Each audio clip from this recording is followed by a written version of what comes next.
Land of America and the gateway to the West. Good morning, good evening, wherever you may be across the nation, around the world. I'm George Norrie, and welcome to Coast AM. Later tonight, those open lines, so get your fingers ready to dial up. NOAA forecasters have upgraded the chance of an X-class solar flare now to 20%. The source would be AR 1339. Now, this is one of the biggest sunspots in many years. Oh, my. The active region rotated over the sun's eastern limb 2 days ago. It is now turning right toward us, and a sunspot has already been unleashed from an earlier sunspot flare, one X flare on November 3rd. Mitch Batros, EarthChangesMedia.com. It's getting too close for comfort here, Mitch. What do you think?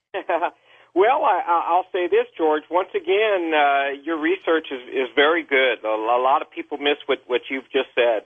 It's so I'll just add to it. Everything is absolutely correct. What they have found is that there indeed was a double CME. There were two CMEs from the same event. I went back to take a look at the video from the LASCO C2, and sure enough, there certainly are two. One is from just coming around the eastern limb of the sun. The other one is from the far side of the sun or behind the sun. And they occurred almost simultaneously. So I'm guessing that the second one came from sunspot 1319, which will be coming around in the next 12 to 24 hours. The one that you just mentioned, 1339, is indeed a very large one and did set off the X flare with that CME. So all this is occurring, definitely expecting more M-class flares. A 20%, like you mentioned, a 20% chance of X-class flare to occur within the next 24 to 72 hours. And as you know from my equation, that, of course, will roll into extreme weather here on Earth. So meteorologists have gone back to school.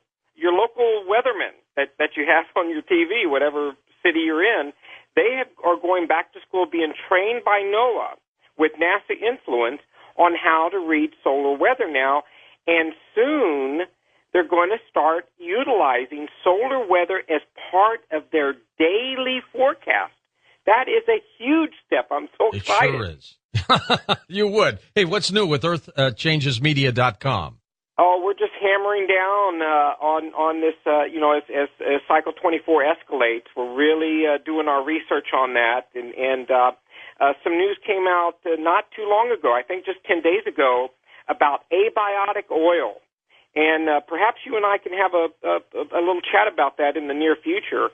And in short, as I'm doing my research, as I go right to the source from NASA and then back to the geologist back here on Earth, is that the source, the original source of abiotic oil, is from space dust.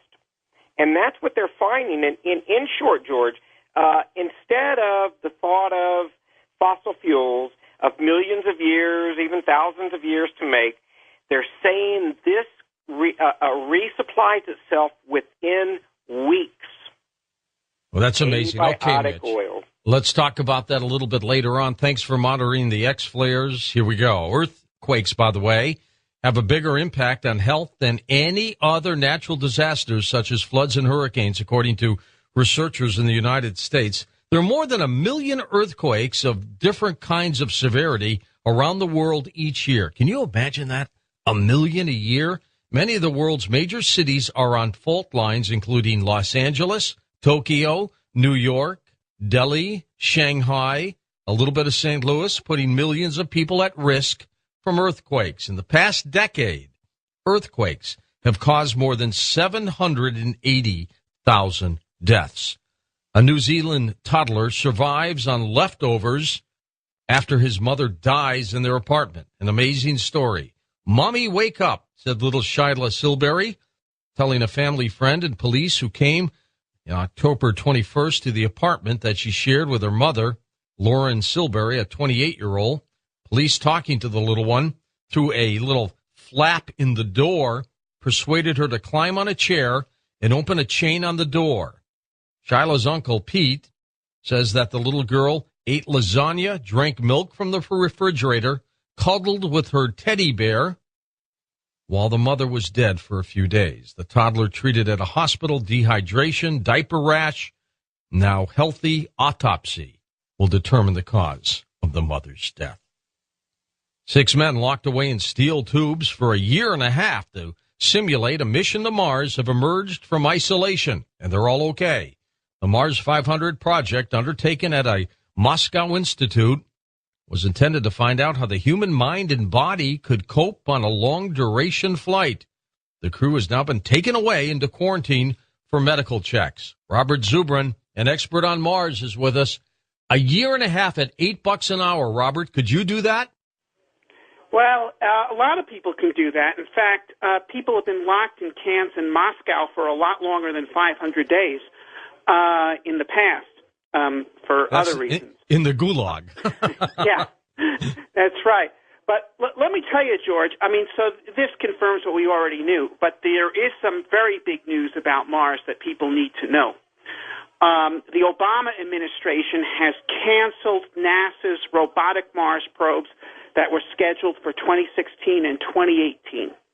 If this is allowed to stand, it's a huge blow. It basically ends the program that we had in place of sending a probe to Mars every 2 years. Had this going since 1994. They're ending it. And furthermore, we had agreed to do these two missions together with the Europeans, and they had offered to put up half the money. And now we're turning our back on them. We're basically stabbing them in the back. That'll probably mean they'll lose interest in collaborating with us. The fact that these other people, though, Robert, spent a year and a half testing for a Mars mission, they're not astronauts. They're just people who volunteered. Does that mean somebody's going to try to go to Mars? Well, it means that people are interested in going to Mars, but and that's certainly the case. And these, by the way, are good people. These are scientists. These are engineers. They're trying to study different things about what it'd be like doing science on the way to Mars and on Mars. So this is interesting work. But I have to say that, you know, the only real progress we've had towards Mars in the past several decades has been with the robotic probes. And for the Obama administration to wreck this program, which has been so successful, which put the rovers on Mars, which put the orbiters around Mars, which found water on Mars, you know, this is just outrageous. And really, people need to call their congressmen and say these missions must be restored. You know, NASA's human spaceflight program is a total wreck right now, but up until now, at least the robotic program was working. That's and right. Now that is being wrecked. And people shouldn't stand for this. All right, Robert, thank you so much. Robert Zubrin. A 30-year-old British man has been found guilty of murder. He's going to spend the rest of his life in jail for strangling his wife. What did she do? She damaged his extensive collection of Star Wars toys. He didn't like it, so he killed her. And here's a little reminder that daylight saving time ends Saturday night into Sunday morning at 2 a.m., so turn your clocks back an hour. Remember the old saying, spring ahead, fall back before you go to sleep. And I'll be on the air, by the way, Sunday night. I best do my clock, too. Up next, Richard Freeman joins us. We're going live to the United Kingdom, where we're going to chat with him a little bit about what's going on in the world of crypto. That's next on Coast to Coast AM. One of Britain's first professional cryptozoologists, Richard Freeman's interest in unknown animals goes way back to his childhood. Richard has had a long career working with exotic animals, including having worked as a zookeeper and head curator of reptiles.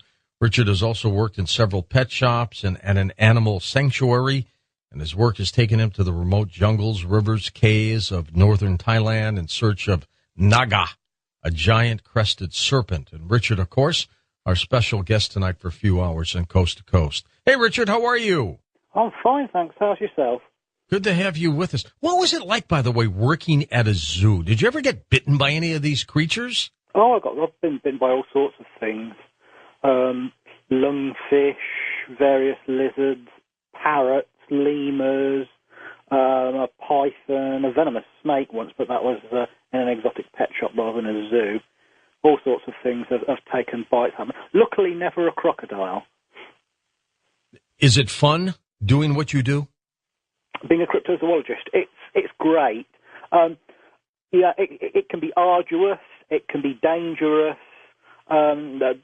Sometimes you think, what the hell am I doing here, when you're soaking wet through, covered in leeches and mosquitoes, slogging your way through a jungle, surviving on a diet of nothing but boiled rice. You hanker for nicer climes, but it's about scientific endeavour rather than fun. But I wouldn't do anything else. Richard, what do you think of folks who are searching for Bigfoot, for example? Well, I think anybody who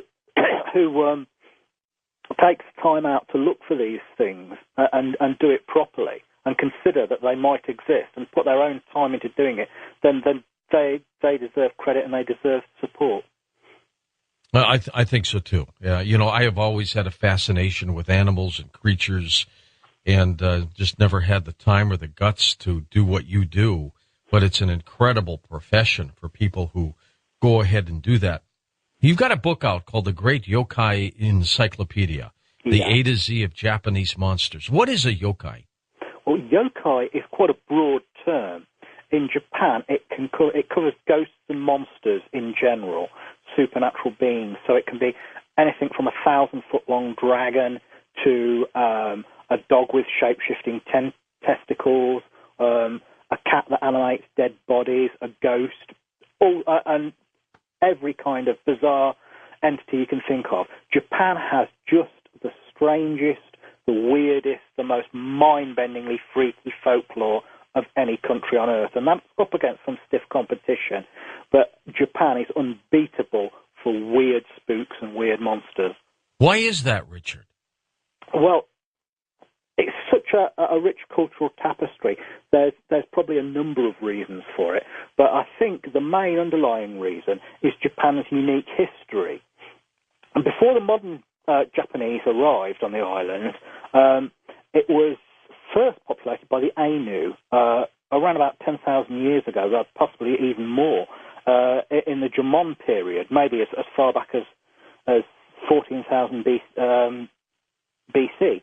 And the Ainu probably came down from Siberia, and they have their own religion, and they venerate spirits or kami of earth, mountain, fire, and sea. And there's no organised pantheon, really, like you see in a lot of other religions. And they believed in the immortality of the spirit and the afterlife, so that there was no real prayers or libations to any sort of overarching god. It was a number of nature spirits. The modern Japanese arrived about 2,300 years ago, probably from Korea, and they brought with them their own religion, Shinto, which again is another animist religion with no central object of worship, and it concentrates mainly on getting along in this world rather than preparing for the next. And it also it lacks these definite prayers to definite entities like you see in other religions. Chinese emissaries wrote about Japan in the mid-3rd century when they were over there, and they spoke of a princess. They would have a village and a princess who was unseen by the people, and she would communicate with the gods and then give their wisdom on to a priest, who would then in turn give it on to the people. And then we've got, on top of that, we've got Buddhism coming in. Sure. Which, again, is you could argue it's not really a religion. It's more of a philosophy than a religion. And it's about the negation of desire to thwart mortal suffering, as it were. Then you've got Taoism, which is a Chinese import, which is a religion that looks, what they say, the jewels of Taoism, which are things like moderation and humility and compassion. Then there's another religion that is peculiar to Japan called Shugendo, which is about the veneration of sacred mountains where kami or spirits live. And the priests are called Yamabushi, meaning to lie down in the mountains. They would go out into the mountains and, like hermits to learn wisdom and stuff. So you've got this melange of all these different religions. And you've got to remember that there was a lot of literacy very early in Japan, and they got the printing press and all of this. Mm-hmm. So what happens when you've got a religion and a new religion comes in, it will often either demonize the spirits or gods of the old religion, or it will incorporate them and absorb them into it and change them slightly. So with this great soup of different religions, I think this is where some of these strange entities come from. They may well be diminished or forgotten gods. So some of the bizarre aspects of them may have made sense once, but that they've been forgotten in history. Richard, are these creatures mythology or are they real? Some of them may be based on something real. Of course, things like the tanuki, the raccoon dog, is a real animal. It really exists in Japan and other countries in Asia as well. In Japanese mythology, they say they've got shape-shifting testicles which they can use as weapons. They have foxes, which are obviously they're real animals as well, but they can shape-shift as well and take on human form. Cats, the baker neko, which can animate dead bodies, based on real animals given strange powers. Another set of yokai seem to be humans twisted out of shape, like the Rakura Kubi, which is a woman whose neck grows enormously long and serpentine. Almost like a giraffe? Yeah, but more serpentine in shape, and crawls around at night with a sort of life of its own. Some of these, and there are many different types like this, of gross deformations of the human body, which may have been based on real-life deformations or diseases that were poorly understood. And then you've got things like the dragon, the most universal of all monsters, found everywhere in every culture. And we in the West associate the dragon with fire, but it's only really associated with fire in Europe, and the Middle East and Hawaii. Everywhere else, including Asia, it's mainly associated with water and rainfall. And sightings of dragon-like creatures in Asia, in both lakes and seas, continue right up to this day. So they may be based on some sort of large, elongate marine reptile that's completely unknown to science. And then we have perfectly ordinary animals like that are actually foreign to Japan, but travellers' tales brought them back to Japan, like the tapir, which in Japan is called the bakau, and it was so distorted in the retelling that it became this strange creature that wandered around at night, sucking up nightmares with its little trunk. So you've got all of this bizarre menagerie and a hell of a lot more besides. Do you remember after World War II, all these Japanese movies, Richard, came out with Gorgo and all these huge monsters? Yeah, was that all based on mythology, or was there something going on? Godzilla, or Gijora, as they call him in Japan, the most famous of all the Japanese monsters, and due for a remake, being directed by, believe it or not, a guy from my hometown, Nuneaton, of all places. Godzilla, as the most famous movie monster of all time, is obviously, to a certain extent, based on Japanese dragons, or tatsu. He lives in water. He is linked with this element of water. He can be destructive. Sometimes he can be benign sometimes. He's this enormous, powerful creature of almost godlike power that seems above and beyond the control of mankind. And dragons were very like that as well. They were supposed to cause earthquakes. They could cause floods and tsunamis. They controlled the rain. So I think the genre of giant city-destroying monsters, kaiju they're called in Japan, has its genesis with Japanese dragons and other giant monsters in Japan. They believe in giant catfish and giant eels. That they had an earthquake beetle, a giant beetle that caused earthquakes as well. Was it all tied into radiation, Richard? Well, radiation, that was added on. That was after Hiroshima, and that was the 20th century twist they gave to the old legend, and Godzilla breathed radioactive fire. Kind of speeded things up. Richard, we're going to take this quick break. In just a moment, we will come back and talk more about your work, and I'll ask you some of the strangest creatures that you found in some of your research.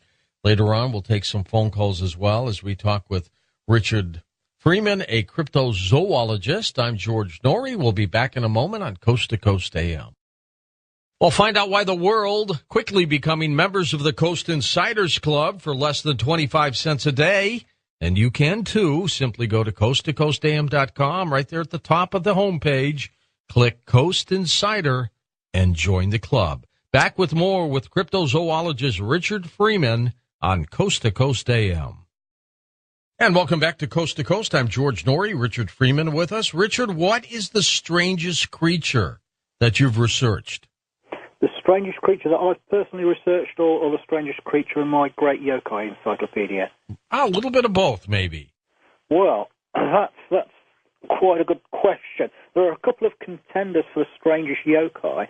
One of them is a creature called Mureu, which, according to folklore, is a giant, upright-walking, flesh-eating rabbit that digs up corpses and eats their livers. Oh, how big is this thing? It's about the size of a 5-year-old child, and you can kill it by pushing a stake made of oak wood through its throat. And it has a great fear of tigers, which are that are not native to Japan anyway. So that's a really mixed-up creature. Is it real, Richard?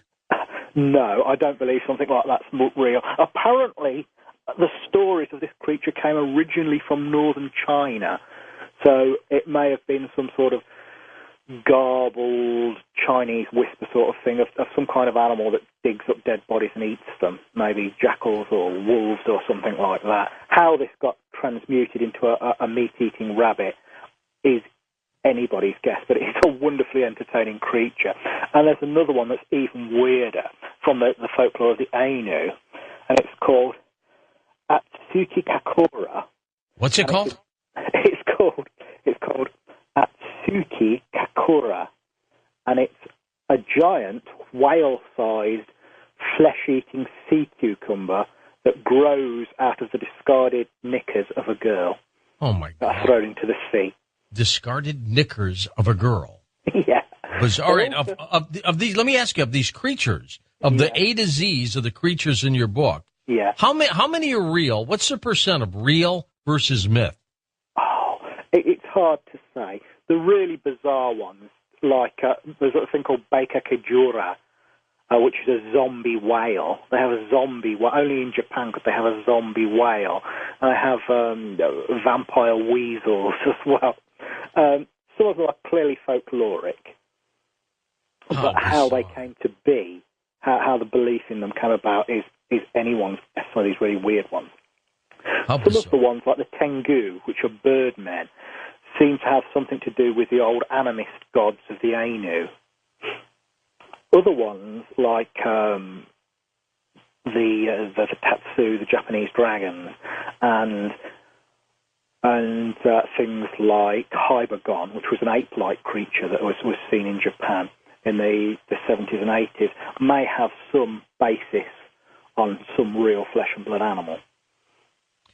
What is the orang pendek? The orang pendek, now, its name in Malayan means the short man. It's an unidentified species of ape, around 4 to 5 feet tall, but very powerfully built, walks erect like a man, and inhabits the jungles of the Indonesian island of Sumatra. And of all the cryptid creatures, this is probably the closest to being discovered. Well, this and the Tasmanian wolf are probably the two closest to being discovered. It's on the very cusp of discovery, or it seems like it at the minute. Tell me more about some of your expeditions in search of these creatures. Well, I've been all over the world looking for strange creatures. I've been to Sumatra on the track of the orang pendek 4 times now. I have been to West Africa hunting a dragon-like creature said to live in the swamps called the Ninka Nanka. I've been on the track of a Mongolian death worm in the Gobi Desert, the Yeti in northern India, where it's known as the Mandai Burung, the Almasti, which is a much smaller, much more human-like creature from the Caucasus Mountains of Russia, the giant anaconda in South America, and that's just a few of them. But the one that keeps drawing me back again and again is the orang pendek, because we get so much good evidence for it. I've heard its cry, I've seen its footprints, I've seen its handprints. We've found hair, which is now under analysis even as we speak. And when we were there in 2009, a colleague of mine, Dave Archer, and the local guide, Sahar Dimas, actually saw the creature in a tree, and it got down out of the tree and walked away like a man. Look, paint me a picture. What does it look like? It grows to about 5 feet tall, but it's immensely broad for its height. It has thick, shaggy fur, rather like a mountain gorilla, and the fur is usually black, although it can be a sort of tan colour or a honey colour as well. It's quite pot-bellied. It has fairly short legs. Its feet have a well-separated big toe, like most other apes, but they're much less prehensile, and the heel is much more human-looking. The chest and the shoulders are massive, the arms are long.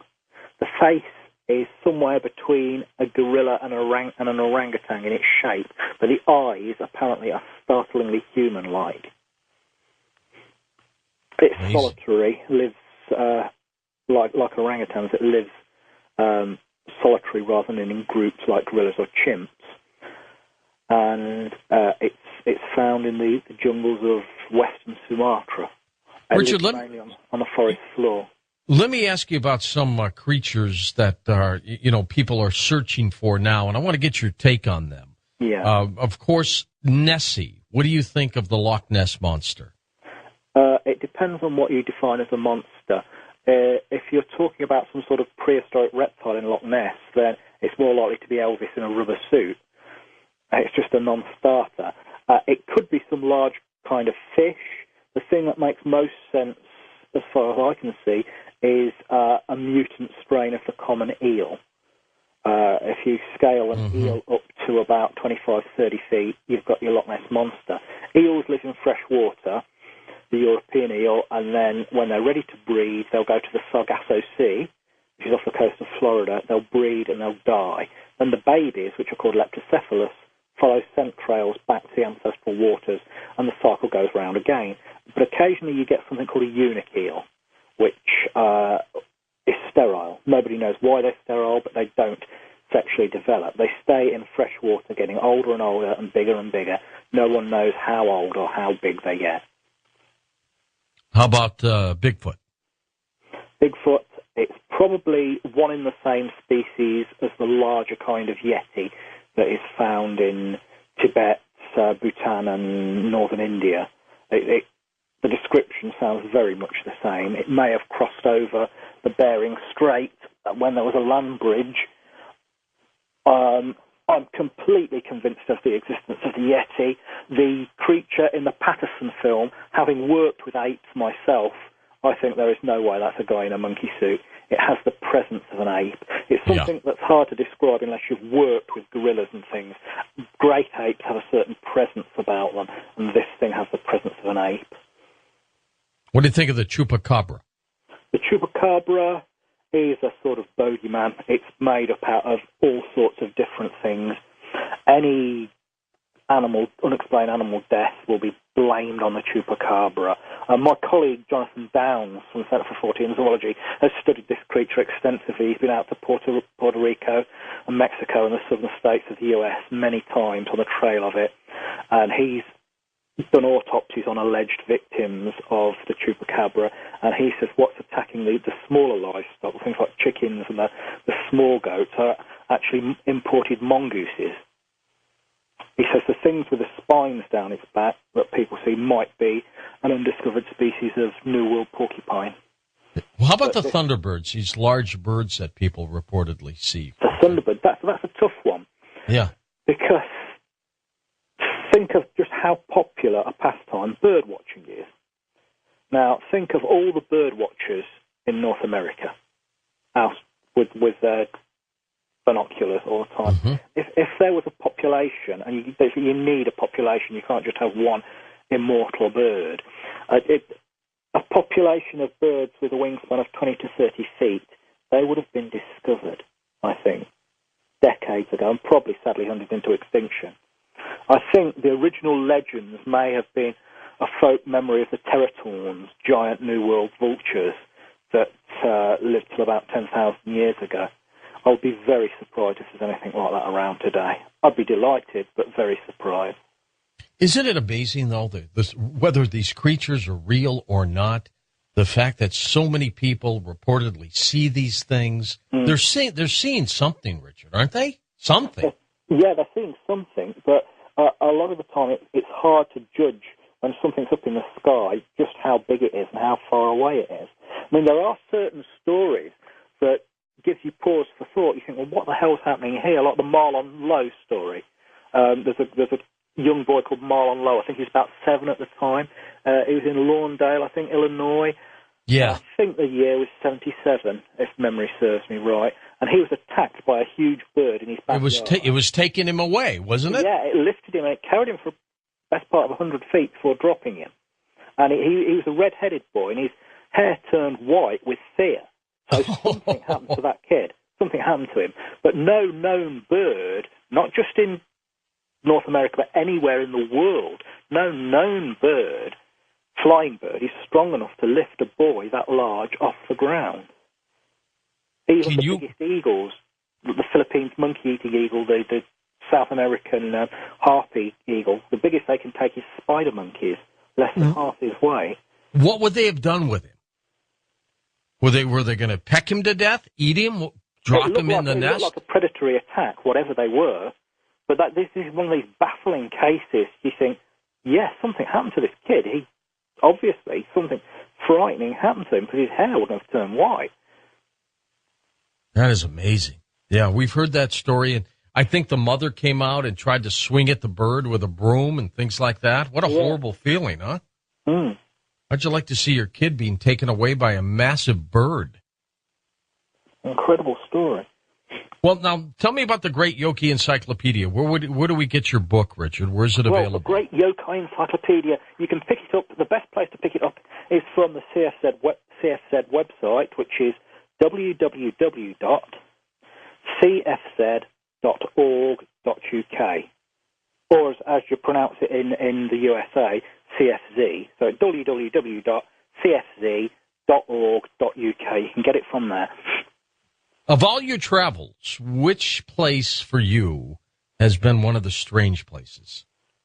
The most wonderful, beautiful, unearthly, alien place I've been to is the Gobi Desert of Mongolia, when we were on the track of the Mongolian death worm. It's incredible. You think a desert is just sand. This isn't. It can look like, depending on where you are, it can look like an immense mirror stretching off into the distance. It can look like a giant cat litter tray. It can look like the surface of Mars. It can look like Tolkien's Mordor with black twisted rocks. And you come across abandoned temples with the desert wind whistling through them, and you go to these ancient oases, and you're the first Westerner ever to go there. And we even drove along, there's this gorge where there's a frozen river, and because of the depth of the gorge, this section of the river, it remains frozen all year round, and the wind sculpts it into these strange ice caverns. It's unbelievable. Mongolia is so beautiful. What does the worm look like? Well, if you listen to the stories by the time they reach the West, it's a creature that would make a worthy opponent for Doctor Who. It's supposed to be about 6 feet long, blood red, as thick as your leg, and it's supposed to generate great blasts of electricity which can kill full-grown camels, and it's supposed to spit a corrosive yellow saliva that acts like acid. Those are the stories we get in the West. When you actually go and talk to the nomads, and we travelled for 1,000 miles through the desert talking to the nomads, the stories they give are quite different. They say that the electricity, or throwing lightning they call it, they say that's just folklore. And they describe a creature about 2 feet long, reddy brown, scaly, shaped rather like a salami, Most of the time they just see it lying in the desert. One woman saw it crawling down a hole. Another guy saw it catching and eating a mouse. But they hold it in great terror. If they come across one, a whole community will just leave. They have these circular tents called gers. And one guy told us he'd seen one when he was tending to his parents' camels as a boy. And he told his parents about him, and they packed up all their livestock in their ger and moved out of the area. They believe it's deadly poisonous and it can spit. But all the people we talked to, no one had known anyone who was actually killed by one or even saw it spitting. It just generally lies around in the desert. I think the stories of its killing powers are apocryphal. I think it's either an amphisbaena or worm lizard, which are a group of burrowing reptiles. They're not snakes, they're not lizards, they're in a little group of their own. Or it's a sand boa, which is a rather stout desert-dwelling snake. It's an unknown species, whatever it is, but there's a good analogue in Somalia, in Africa. There's a type of sand boa that lives there, and the local people call it the apris, and they believe it is so deadly that it doesn't have to bite you to kill you. You've just got to touch it and you'll fall down dead, a bit like the basilisk and the salamander in ancient European lore. But in fact, it's completely harmless. It's a constrictor. It's no threat to anything larger than a mouse. But I think something similar has happened with the death worm, whether it's a sand boa or an amphisbaena. It's had these apocryphal powers grafted onto it. You know, of these creatures are so bizarre. Have you ever come across an anaconda or anything like that? Well, we went down to Guyana in South America to look for the giant anaconda, and we went with a guy called Damon Corrie, who's the chief of the Eagle Clan Arawak tribe, and he runs this thing called First Nation Vacations, and he actually takes people off the beaten path looking for various things, be it archaeological or anthropological or zoological. And for once, we had some backing. Usually we finance these things out of our own pocket, but we were backed by a game company called Capcom when we were doing this one. And they wanted us to go in November because it was when they were releasing this new game called Monster Hunter. This was a few years back. I think it was 2007. So we went in November, which is unfortunately the dry season over there.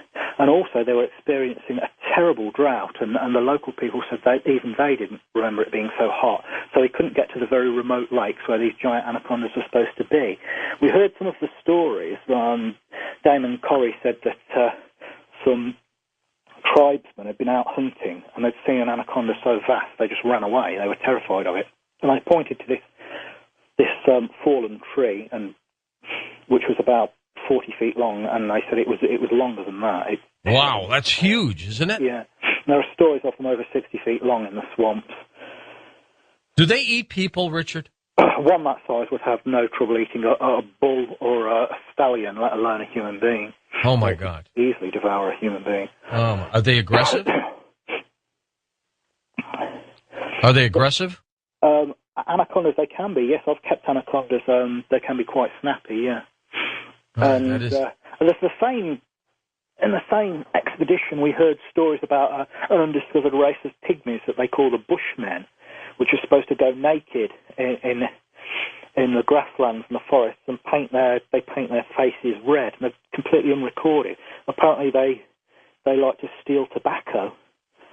Well, they can have all they want. I'll tell you, Richard, they can have all they want. The name of the book, The Great Yokai Encyclopedia, the A and Z of Japanese Monsters. Richard, thank you so much.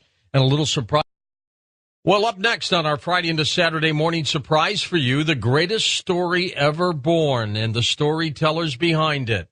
Lionel Fanthorpe on Coast to Coast AM. Anglican priest, author, talk show host. He's one of the best. His name is Lionel Fanthorpe, and he's back on Coast to Coast AM. Hey, good morning, Lionel. How are you? Lionel Fanthorpe. Well, he's not there, so we'll have to give him a call and find out where he is. We'll get him right back for you. This is a little surprise for you, and it's even a little surprise for me, as a matter of fact, as we go live to the United Kingdom for Lionel Fanthorpe. And then later on, after Lionel's done with his great storytelling, we will have a few hours of special open lines for you. So make sure you're also part of that program if you can, and we will get all that done for you. We'll do a few little open lines for you until we get Lionel. So let's go west of the Rockies. Ryan, welcome to the show. What's going on? How you doing? I just wanted to get a UFO sighting out there that I had when I was 18. Okay, whereabouts and what happened? Well, I was sent away to a program called Wilderness Quest in Utah, and it was about, I'd say, two to 2.5 months in the desert, and we were all sitting around the fire getting ready to go on a solo night hike, but we all saw this weird light in the sky. It was going back and forth, changing directions, and then it made this huge flash of light, entered into the atmosphere, and then they canceled the night hike, and then it was, it was about 16 black fighter jets, 8 black 16? stealth bombers, 1 huge radar plane, and then after that, the next day, a new guide came to the program. He said he used to work for NORAD. We had no idea what the hell he was talking about. We were all 18. And he asked us all, let me turn this down, and he asked us all about the UFO sighting. And none of us put 2 and 2 together because we didn't really know what NORAD was. But, and then the next day he was gone. We never heard from him again. We never saw him again. We had no idea who he was. And there was a huge thing in the paper about a satellite crashing. And, the guides there told us probably not to talk about it. It's probably best not to say anything about it. And Do you think that's what you saw? Do you think it was a satellite or something else? Well, it's hard to say. It was in Utah, and they circled around the area where we saw the flash of light for about 20 minutes. So we were able to count all the planes, and they were all black, which was the freaky part. We couldn't see any logos. It was a really brightly lit moonlit night. So, well, let me tell you, Ryan, it's amazing that they would come visit you and then just disappear all of a sudden. Very strange. Okay, let's go live now to the United Kingdom. Lionel Fanthorpe's back with us. Hey, Lionel, how are you? I'm fine, thanks, George. I said, put it this way, I'm in a much better state than my telephone. I was getting live silence instead of your very pleasant and welcome voice. Well, Tom was telling me, he said, George, we've got a great surprise for everybody. It's Lionel. And so we went to you and you weren't there. That was my great surprise. Yeah. Anyhow, we're here now. The big guy must be on our side. Yep, I think so, too. Hey, I understand that you and Patty are getting involved in writing a book on numerology. Numerology. Yeah. I never thought you would do that. Tell me about this. Well, what we're doing is that, like every other struggling author, we are so much in the hands of our publishers. And we send them in a list of titles and say, would you like to choose one of those?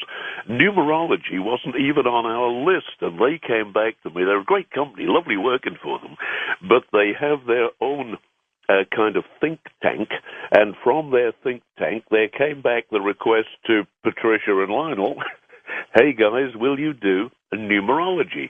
So the one that's we're working on flat out now, we've got to have the manuscript finished by Christmas, and then it'll be out in 2012, which of course itself is a rather significant time for numerologists.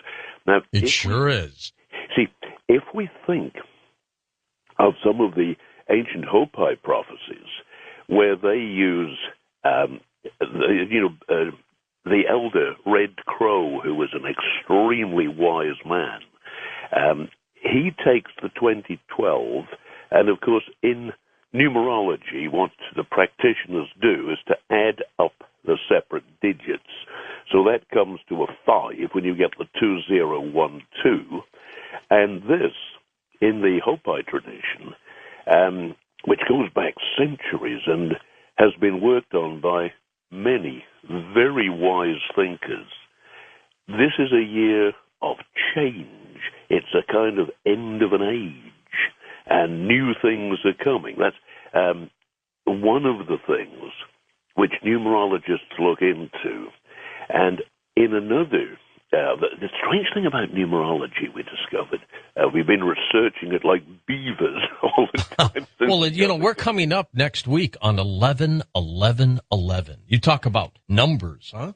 Yeah, now you see, that would add up to 6, unless we put the 20 in as well. You see, if we called it 11, 11, 20, 11, so that gives us the 6 units, the 6 digits. Then we've got to put a 2 on the top, and that gives us an 8, which again has a very distinct meaning. It's a power number, and it should be a particularly good day when everything goes right for you. Well, let's hope so. Well, when we think of what the original Armistice Day of the 11th hour of the 11th month of the 11th, of the year, you get the 11-11, when you have the end of the First World War on the treaty, yeah? Yep. In the end of the 1418 war. And when given an opportunity to say, as an Englishman whose father fought in that war, that we have always been great admirers of the USA, and it was when our American pals came to get us out of trouble that never been more grateful than we were then to see the American Army. Well, it was our pleasure, Lionel. Believe me. Yeah, well, that's what real friends and allies do for each other. But so the 11-11 was a very auspicious day then, because it ended all the carnage, and the armistice came. And then, if that is an auspicious day, this is what the numerologists look at. They are telling us that numbers are not only used for scientific calculation, that they are not only objective measuring for area, for length, for volume, for weight, but in the numerologist's mind, a number has a power, almost a life form of its own. Now, if we just take one quick example from ancient Egypt, and to the ancient Egyptians, and we owe this to some writings that Plutarch did in his book Moralia. And he said, if you take the right-angled triangle, and of course we immediately think of Pythagoras, but this was the Egyptian idea of it. He said, stand a right-angled triangle on a flat base so that the hypotenuse is slanting and the upright is going straight up from that flat base. And the sides, of course, are 3 and 4 and 5. And he said, to some of the ancient Egyptian numerologists, the flat horizontal base with the 3 in it, that stood for the goddess Isis. The upright was Osiris, her husband, who was later killed by the evil god Set. And the hypotenuse of that triangle is their son, Horus, who avenges his father's death. So to the Egyptians, numbers and lines had gender. You have the goddess and the god, and their son, who is the hypotenuse, who is, of course, bigger than both and more powerful than his parents. And I thought, for a piece of ancient Egyptian thinking, man, is that something? Why do these numbers work, Lionel? Yeah, well, this, again, to the ancient Egyptians, that numbers, there were no there were no neutral numbers. They were all either male or female, just like we think of odd and even numbers. Right. Their numbers had gender. Now, they thought of them as being alive because there was a kind of underlying a lot of the ancient Egyptian thinking. Everything had life, had animation in it. And so if you threw a projectile through the air, or if you put stones up to form a wall, the stones that you were using, the projectile that you were throwing, and the rock that you'd excavated, these things were alive. And it was almost as if, to some of the Egyptian numerologists, they had power. Now, certain numbers, and it's always been the prime numbers, the ones that will divide only by themselves in one, the prime numbers had particular power.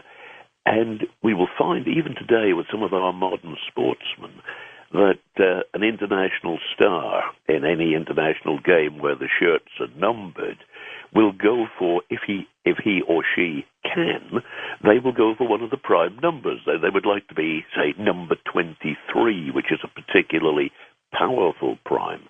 Really? Okay, that's interesting. Coming to your marvelous and vitally important question there, George, why do people believe that numbers have power? Well, I try and link that with the Egyptian idea that everything is alive. That it was, to the ancient Egyptians, things were animated. They had power and force. And they then took that beyond the concrete universe, beyond the waterfall, beyond the tree, beyond the great natural phenomena like fire, for example. Mm-hmm.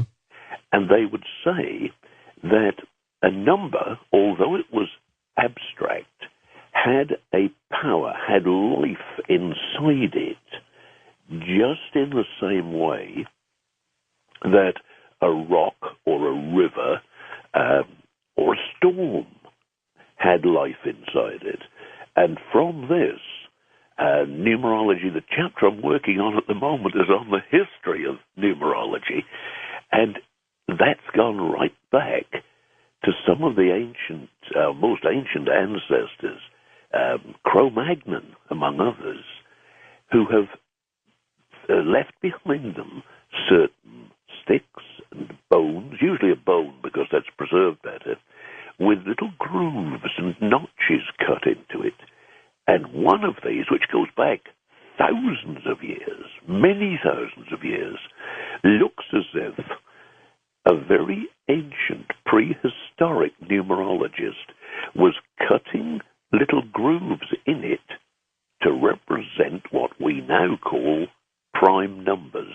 Interesting. So it gives you a bit of confidence in what our ancestors could do. We've got a numerologist, Glynis McCann. She's going to join us next Friday, Lionel. She swears by these numbers. Yeah, she picked out her husband by the numbers. Right. She advises people on when to or not to have an operation based on the numbers of the day. It's amazing. Yeah, it is. And you see, guys like us, George, who are, shall we say, impartial, objective investigators. My publisher comes along, he says, hey, Lionel, Pat, do us a book on numerology. So Lionel and Pat put hours and hours and hours into the research. And starting off from that open-minded position that you and I have to all these weird paranormal questions, we started finding there's rather more in numerology than we thought there might have been. And it is really exciting. And you say you've got a professional practicing numerologist coming on the show next week. Yes, absolutely. I will make a point of trying to listen. Super. So what's new with you and Patricia out there in the United Kingdom? Well, let's do as we're as you and I are pals as well as professional colleagues. A little bit of family gossip. We're both absolutely fine. We just celebrated in September, celebrated our 54th wedding anniversary, and we had a great time. Went down to a little place called Torquay down on the south coast, and we'd been saving up those little coupon air miles that you get over here with your petrol. If you go to the same garage, you do them. And it gave us a fantastic weekend. We hadn't got the time to fly any distance, which is what you'd normally use them for. So we had one of their luxury hotel weekends. And it was absolutely superb. There was an outdoor chessboard where the piece is about half the height of the players, and we had fun with that. And then we had some fun with an outdoor tennis table. The weather was so good you could play table tennis outdoors. Then there was a swimming pool, so we had the fun, the fitness, and a terrific weekend to celebrate Patricia's birthday, which was round about the same time, and our 54 very, very happy years together. That's great. Our kids are fine. The grandchildren are fine. The car is running well. The motorbike is okay. The house is standing alongside its neighbors. What more could a man ask? What's the economy like out there, Lionel? Well, now that, of course, is not good. We seem to be entering a phase where we've had, just as you're suffering in the States, we've got far more unemployment than most of us can remember. That's right. It looks as if it's almost going to be a double-dip recession and take us back to the awful state we were in the 30s, before the Second World War. So it's not a good time for a young man or woman to leave university with a good degree and look for a job and find there isn't one. And for the youngsters who leave at 16 instead of going on to university, it's even worse. We've got a phrase, I don't know if you use it in the USA, but there's a category which the government refer to as NEET, but spelt with two E's, NEET, and it stands for not in employment, education, or training. And this group, sadly, is going up. It's the young people who've left school and have not been able to get a job, not been able to continue their education, not been able to get an apprenticeship and get some training done. And that group, well, everybody is extremely sorry for them, and those of us who run small businesses like ours, if there's anything we can do to help, we will, but we haven't got any vacancies for another assistant. And it's, so in terms of the economy, we're holding tight. We are not lashing out with any spending, and we're earning every penny we can. Now, there's a nice little thing that hit me the other day. I got a call from a guy very much like your friend and colleague Tom, who sort of is responsible for programming, from the BBC, and asked me if I'd go up to London and present a new series for them on their radio. So I goes with alacrity raced up to the big studio in London and did a whole week on that show. Super. Lionel, hold on for a second. We'll come back. We'll talk more. And I also want you to talk about the legend of Spring Heel Jack. We'll be back. We'll have open lines for you next hour, but when we come back, more incredible storytelling with the greatest storyteller ever born, Lionel Fanthorpe, on Coast to Coast AM. Lionel, like, for those who are brand new, for those who love the story, tell us the story of Spring Heel Jack. I would love to. And, of course, it ties in so well with what you were saying just a few minutes ago about the possibility of extraterrestrials. Yes. Could Jack have been one of those? But let's see what happened. There had been a few reports, and he was always called the terror of Victorian Britain, and especially of Victorian London. There had been one or two reports as early as 1817 that a mysterious jumping man had disturbed and frightened people in the London area. But it wasn't until the September of 1837 that Jack's first fully recorded appearance took place. And when we think back as to just how long ago that was, our good Queen Victoria had been queen just for a few months. And let's take our imaginations over to an area of London called Barnes Common. And a businessman was walking home, taking a shortcut across the common from the city to his home in the suburbs, and he saw this strange leaping figure. It didn't attack him, but he was astonished by the way it moved. It seemed to have 3 or 4 times the power to leap that even an Olympic athlete would have had.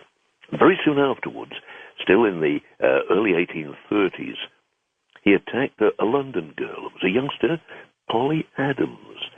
In those days, when nearly everyone had their sort of first job, the girls particularly, got a first job in domestic service because there was no dole money, and unless you went to work as a maid or a household servant or a young gardener, there just weren't any jobs. Mm-hmm. And she was coming home from Blackheath Fair, and he attacked her. Now this time it was a real attack. He ripped away the top of her dress, and when she could get around to describing it to friends who were sympathizing and helping her, she said that the hands felt more like iron claws. And then other victims, other young girls who had been attacked by whatever Spring-Heel Jack really was, gave the same account. He was slim, very lightly built, and didn't look as if he would have been any problem in a fight for a guy like you or me.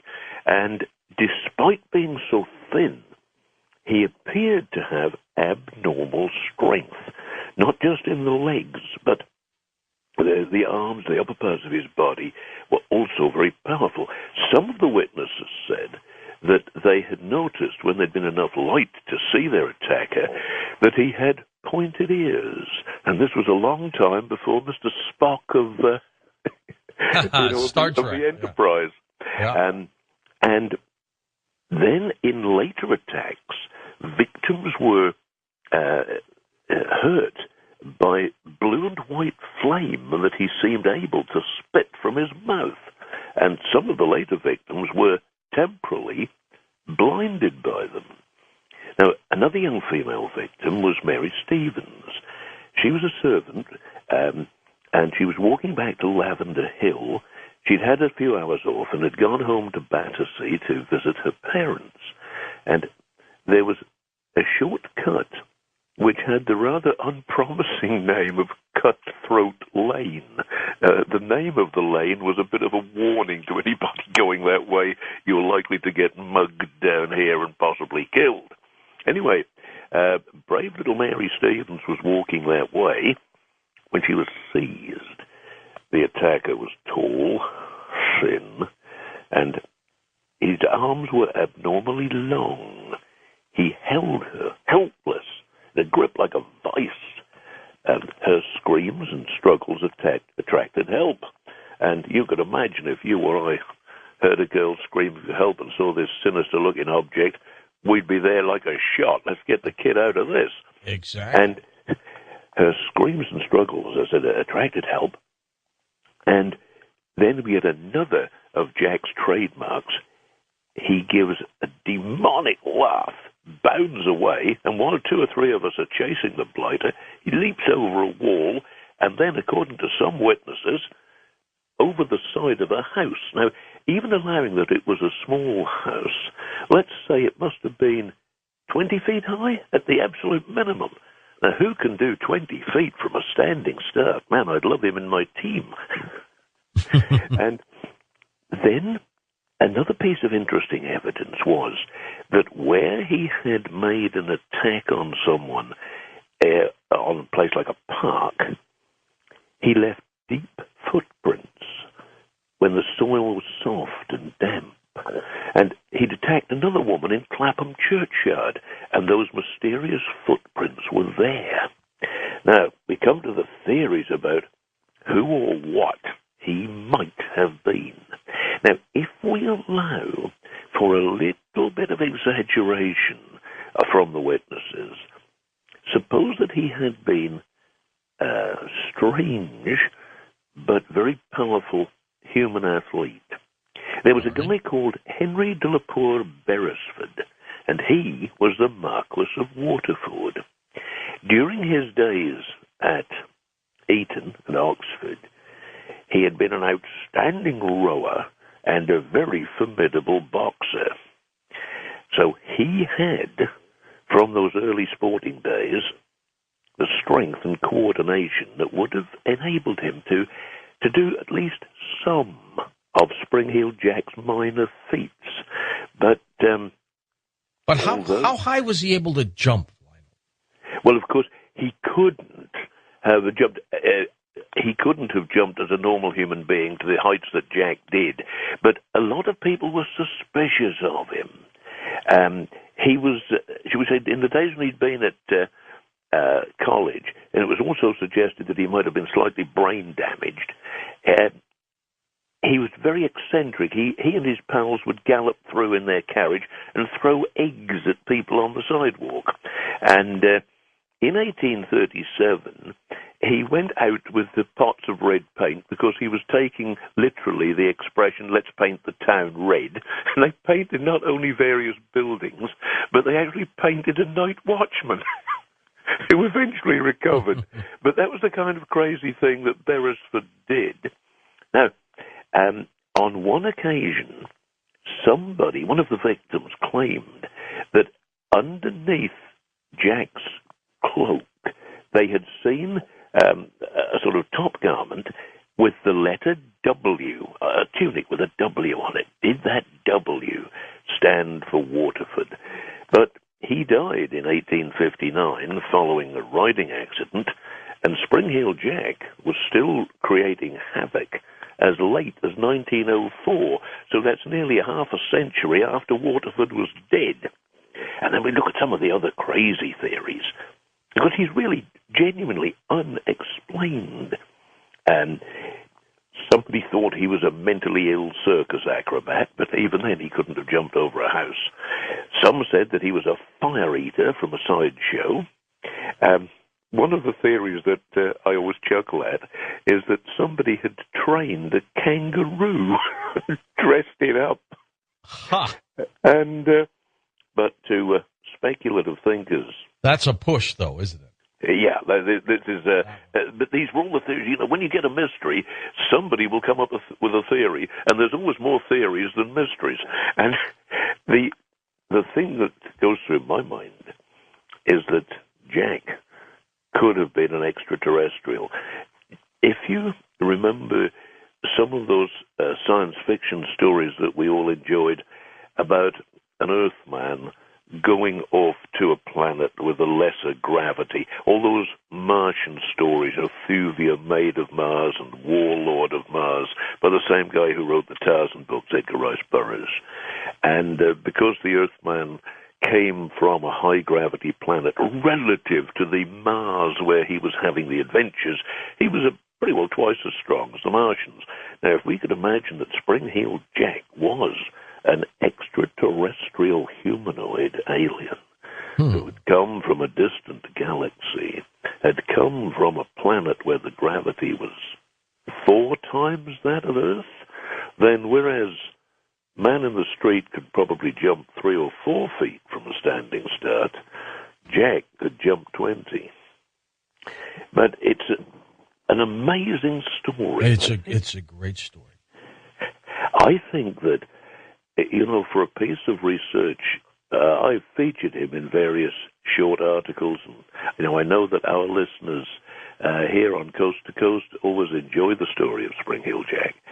But if we put into place a really serious government inquiry, or shall we say, if we could persuade one of the universities to offer either a PhD or a bursary for anybody who can solve the mystery of Spring Heel Jack, I think I might take a few months off and go and see what I could find. Absolutely.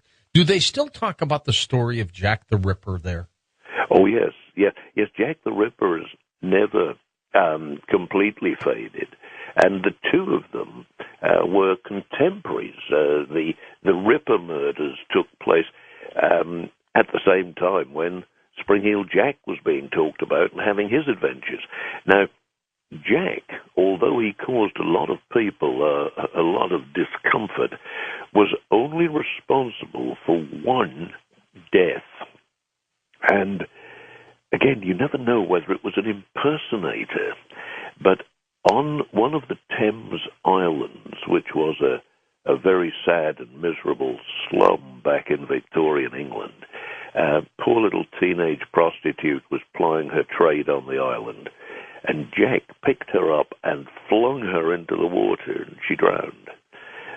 But again, he might not have intended. He would have probably thought, well, somebody will fish her out, but nobody did. But that's the only known death for which he was responsible, whereas Jack the Ripper is normally, depending upon which researcher is looking into it, that Jack the Ripper killed 6 women, and that he was alleged, of course, the theories about him are very, very diverse. He may simply have been a mentally ill serial killer. He always attacked prostitutes. The last of his victims may have been the one that he'd been looking for, because, as you and I both know well, one of the theories was that there was a royal scandal. Right. Dr. Gull, who was totally loyal to the royal family, so the story goes, had gone out and killed people who might have known about the scandal. One of the young princes had allegedly secretly married a Catholic girl, and it all got involved with Sickert, the painter, who was allegedly into the mystery as well. But did you hear the story, Lionel? I interviewed years ago a couple former Scotland Yard detectives. Detectives, yeah. And they thought, their theory was that Jack the Ripper was a doctor, in that he moved to St. Louis in the United States, where I am right now, by the way, and died of a heart attack. Have you ever heard that story? Well, I've come across the theory that he was a doctor, and that in those days when syphilis was the equivalent of the HIV problems that happen today. No cures. That his son had died of it, having contracted it from a lady of easy virtue, and that his doctor father was looking for the girl who had infected his son. And hence the series of murders. The other theory that he had gone over to the USA, that does tie in with a number. See, the idea of a doctor again comes back to Dr. Gull, who was the royal physician, and in that particular version, Gull's coffin, and again, it's so difficult to get the full facts. You get speculation and rumor. Gull had allegedly died after the last of the Ripper murders, and when his coffin had been examined some 30 or 40 years later, when there was another interment in the Gull family tomb, the original coffin was said, and I do emphasize that was said, to have been found containing stones. And the idea was that Gull had been apprehended for the series of murders, and the guys who got him had been part of an organization of which he was a prominent member.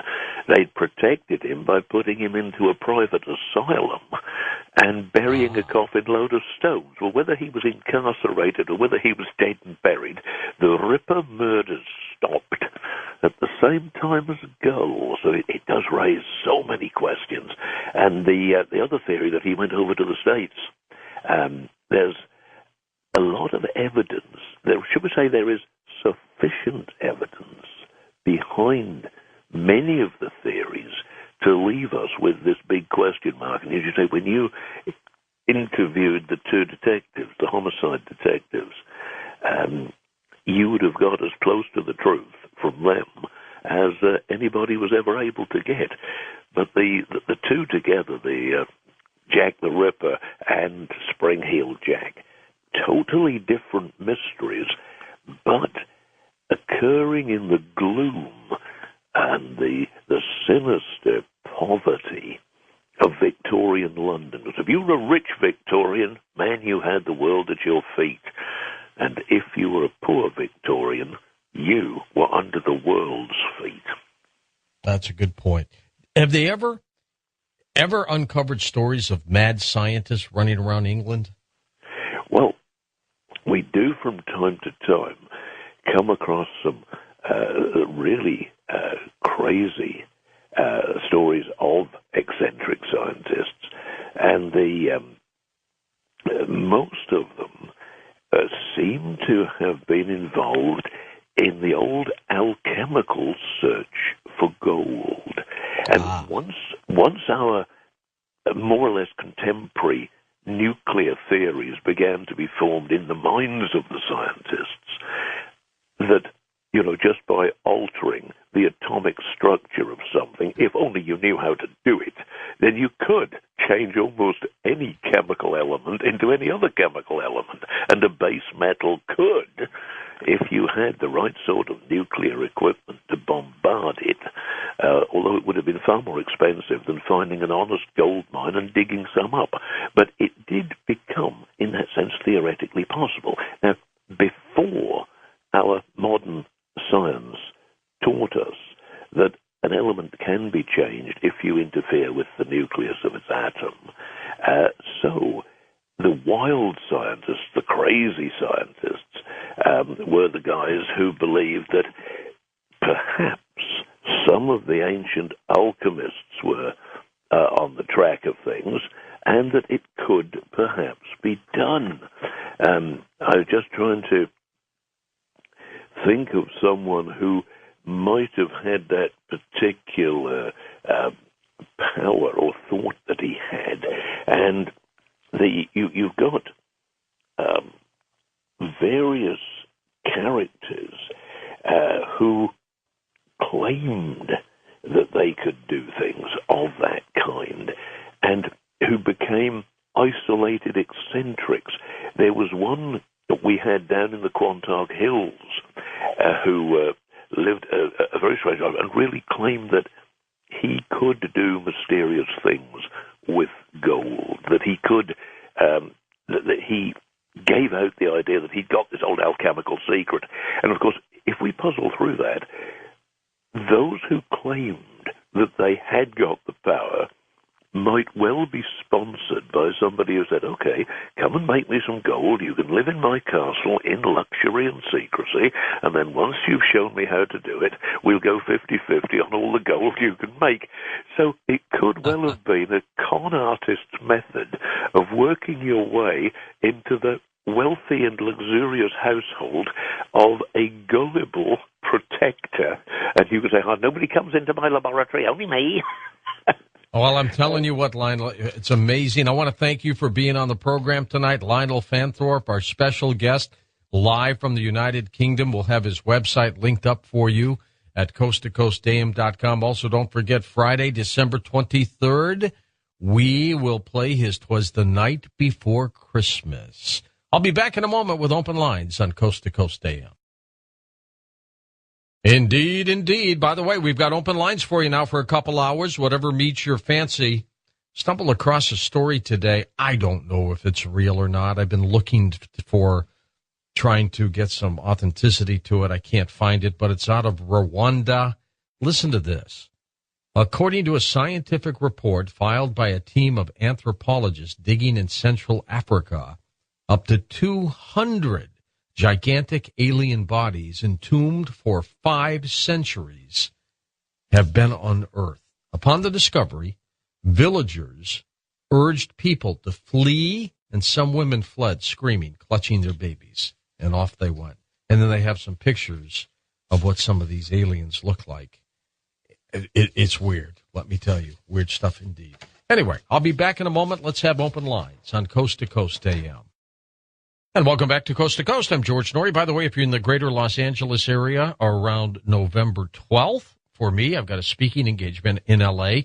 You can go to our website to get all the pertinent information under our name, and it says George's Calendar, and just click it away. Okay, we've got open lines for you. Let's go right to the phones. West of the Rockies, we've got Lisa in Westminster, California. Hi, Lisa. Welcome to the show. Hi, George. As you know, the big banks have started imposing fees either for using your debit card or for just having an account with them. There's a big story in the past few days that says most of the banks have backed off from this. Well, they really haven't. They're also requiring either you pay the fee or you have a certain large balance, like $1,500 at all times, or you have direct deposit, which you can't do if you're self-employed or something else. It's basically a wealth test. They just don't want a small... Shiloh's uncle, Pete, says that the little girl ate lasagna, drank milk from the refrigerator, cuddled with her teddy bear, while the mother was dead for a few days. The toddler treated at a hospital, dehydration, diaper rash. Now, healthy autopsy will determine the cause of the mother's death. 6 men locked away in steel tubes for a year and a half to simulate a mission to Mars have emerged from isolation, and they're all okay. The Mars 500 project, undertaken at a Moscow institute, was intended to find out how the human mind and body could cope on a long-duration flight. The crew has now been taken away into quarantine for medical checks. Robert Zubrin, an expert on Mars, is with us. A year and a half at $8 an hour. Robert, could you do that? Well, a lot of people can do that. In fact, people have been locked in camps in Moscow for a lot longer than 500 days in the past for other reasons. In the gulag. Yeah, that's right. But let me tell you, George, so this confirms what we already knew, but there is some very big news about Mars that people need to know. The Obama administration has canceled NASA's robotic Mars probes that were scheduled for 2016 and 2018. If this is allowed to stand, it's a huge blow. It basically ends the program that we had in place of sending a probe to Mars every 2 years. Had this going since 1994. They're ending it. And furthermore, we had agreed to do these two missions together with the Europeans, and they had offered to put up half the money. And now we're turning our back on them. We're basically stabbing them in the back. And that'll probably mean they'll lose interest in collaborating with us. The fact that these other people, though, Robert, spent a year and a half testing for a Mars mission, they're not astronauts. They're just people who volunteered. Does that mean somebody's going to try to go to Mars? Well, it means that people are interested in going to Mars. But and that's certainly the case. And these, by the way, are good people. These are scientists. These are engineers. They're trying to study different things about what it'd be like doing science on the way to Mars and on Mars. And soon they're going to start utilizing solar weather as part of their daily forecast. That is a huge step. I'm so excited. It sure is. You would. Hey, what's new with EarthChangesMedia.com? Oh, we're just hammering down on this, as Cycle 24 escalates. We're really doing our research on that. And some news came out not too long ago, I think just 10 days ago, about abiotic oil. And perhaps you and I can have a little chat about that in the near future. And in short, as I'm doing my research, as I go right to the source from NASA and then back to the geologist back here on Earth, is that the source, the original source of abiotic oil, is from space dust. And that's what they're finding. And in short, George, instead of the thought of fossil fuels of millions of years, even thousands of years to make, they're saying this resupplies itself within weeks. Well, that's amazing. Okay, Mitch. Oil. Let's talk about that a little bit later on. Thanks for monitoring the X-flares. Here we go. Earthquakes, by the way, have a bigger impact on health than any other natural disasters, such as floods and hurricanes, according to researchers in the United States. There are more than 1 million earthquakes of different kinds of severity around the world each year. Can you imagine that? 1 million a year? Many of the world's major cities are on fault lines, including Los Angeles, Tokyo, New York, Delhi, Shanghai, a little bit of St. Louis, putting millions of people at risk from earthquakes. In the past decade, earthquakes have caused more than 780,000 deaths. A New Zealand toddler survives on leftovers after his mother dies in their apartment. An amazing story. "Mommy, wake up," said little Shyla Silberry, telling a family friend and police who came on October 21st to the apartment that she shared with her mother, Lauren Silberry, a 28-year-old. Police talking to the little one through a little flap in the door persuaded her to climb on a chair and open a chain on the door. Lungfish, various lizards, parrots, lemurs, a python, a venomous snake once, but that was in an exotic pet shop rather than a zoo. All sorts of things have taken bites at me. Luckily, never a crocodile. Is it fun doing what you do? Being a cryptozoologist, it's great. Yeah, it can be arduous. It can be dangerous. Sometimes you think, what the hell am I doing here, when you're soaking wet through, covered in leeches and mosquitoes, slogging your way through a jungle, surviving on a diet of nothing but boiled rice. You hanker for nicer climes, but it's about scientific endeavour rather than fun. But I wouldn't do anything else. Richard, what do you think of folks who are searching for Bigfoot, for example? Well, I think anybody who takes time out to look for these things and do it properly and consider that they might exist and put their own time into doing it, then they deserve credit and they deserve support. Well, I think so too. Yeah, I have always had a fascination with animals and creatures, and just never had the time or the guts to do what you do. But it's an incredible profession for people who go ahead and do that. You've got a book out called The Great Yokai Encyclopedia, the A to Z of Japanese monsters. What is a yokai? Well, yokai is quite a broad term. In Japan, it covers ghosts and monsters in general, supernatural beings. So it can be anything from a 1,000-foot-long dragon to a dog with shape-shifting testicles, a cat that animates dead bodies, a ghost, and every kind of bizarre entity you can think of. Japan has just the strangest, the weirdest, the most mind-bendingly freaky folklore of any country on earth, and that's up against some stiff competition. But Japan is unbeatable for weird spooks and weird monsters. Why is that, Richard? Well, it's such a rich cultural tapestry. There's Land of America and the gateway to the West. Good morning, good evening, wherever you may be across the nation, around the world. I'm George Norrie, and welcome to Coast AM. Later tonight, those open lines, so get your fingers ready to dial up. NOAA forecasters have upgraded the chance of an X-class solar flare now to 20%. The source would be AR 1339. Now, this is one of the biggest sunspots in many years. Oh, my. The active region rotated over the sun's eastern limb 2 days ago. It is now turning right toward us, and a sunspot has already been unleashed from an earlier sunspot flare, one X flare on November 3rd. Mitch Batros, EarthChangesMedia.com. It's getting too close for comfort here, Mitch. What do you think? Well, I'll say this, George. Once again, your research is very good. A lot of people miss what you've just said. It's so I'll just add to it. Everything is absolutely correct. What they have found is that there indeed was a double CME. There were two CMEs from the same event.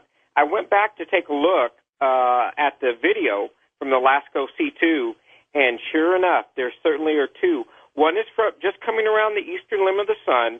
The other one is from the far side of the sun or behind the sun, and they occurred almost simultaneously. So I'm guessing that the second one came from sunspot 1319, which will be coming around in the next 12 to 24 hours. The one that you just mentioned, 1339, is indeed a very large one and did set off the X flare with that CME.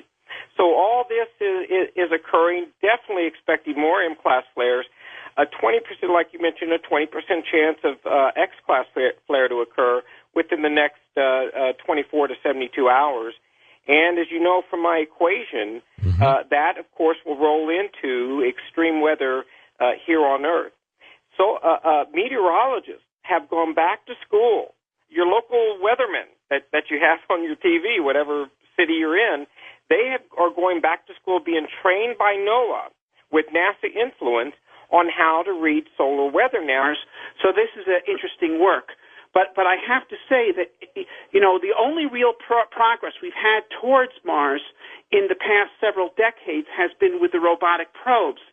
And for the Obama administration to wreck this program, which has been so successful, which put the rovers on Mars, which put the orbiters around Mars, which found water on Mars, this is just outrageous. And really, people need to call their congressmen and say these missions must be restored. NASA's human spaceflight program is a total wreck right now, but up until now, at least the robotic program was working. That's right. Now that is being wrecked. And people shouldn't stand for this. All right, Robert, thank you so much. Robert Zubrin.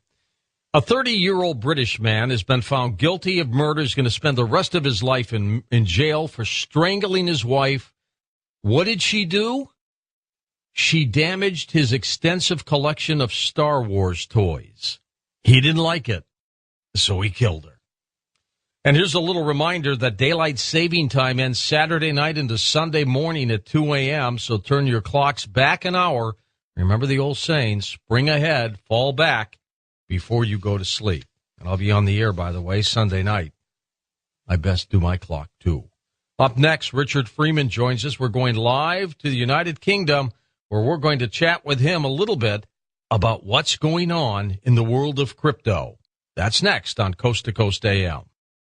One of Britain's first professional cryptozoologists, Richard Freeman's interest in unknown animals goes way back to his childhood. Richard has had a long career working with exotic animals, including having worked as a zookeeper and head curator of reptiles. Richard has also worked in several pet shops and at an animal sanctuary, and his work has taken him to the remote jungles, rivers, caves of northern Thailand in search of Naga, a giant crested serpent. And Richard, of course, our special guest tonight for a few hours on Coast to Coast. Hey, Richard, how are you? I'm fine, thanks. How's yourself? Good to have you with us. What was it like, by the way, working at a zoo? Did you ever get bitten by any of these creatures? Oh, I've been bitten by all sorts of things.